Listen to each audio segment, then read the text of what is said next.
తిరగల్లా ಇವತ್ತು సండే ఈరోజు భానువారం ఉద్యోగము విశాలమైన స్థలానికి వెళ్ళి మేము తిరగల తినల తాగల సుఖించల ఆనందమైన జీవితము గడపాలని ఈ ప్రజలు ఆలోచిస్తారు.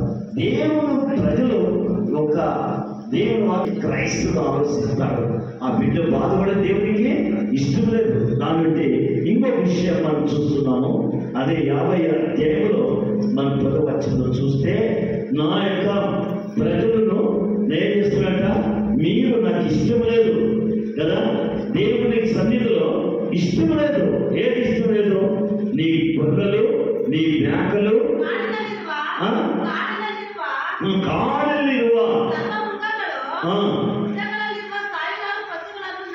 నన్నవే చప్పట కొట్టాడు. హల్లెలూయా.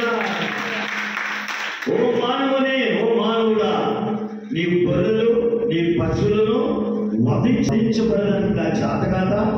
ఈ సృష్టించిన సృష్టి అంతా నాదే.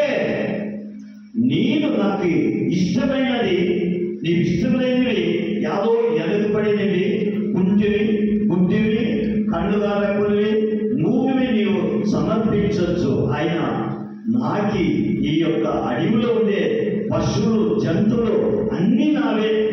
నాకేది ఇష్టమైతే దాన్ని తినగలను. నాకు ఇష్టమైన నా స్వాతంత్రం నాకు ఉండగలను. హల్లెలూయా. ಅದಕ್ಕೆ ನನ್ನ ಕಾಡಿನ ಮೃಗಗಳು ಜಂತುಗಳು ಅವು ಯಾರು? ನನ್ನವೇ. చూడండి, ಬೆಟ್ಟಗಳ ಹಸುಗಳೆಲ್ಲ ಅಲ್ಲಿ నాకు ಗೊತ್ತುಂಟು. హల్లెలూయా. చప్పట్లు కొట్టండి.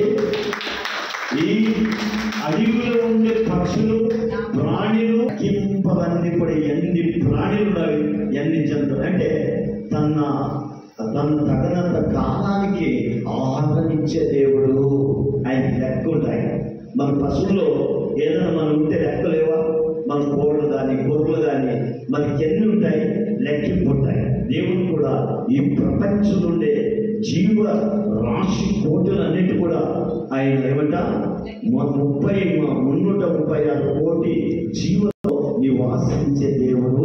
ఆహారం లేకున్నప్పుడు అరిసినప్పుడు అవి పోషించే దేవుడు. కాబట్టి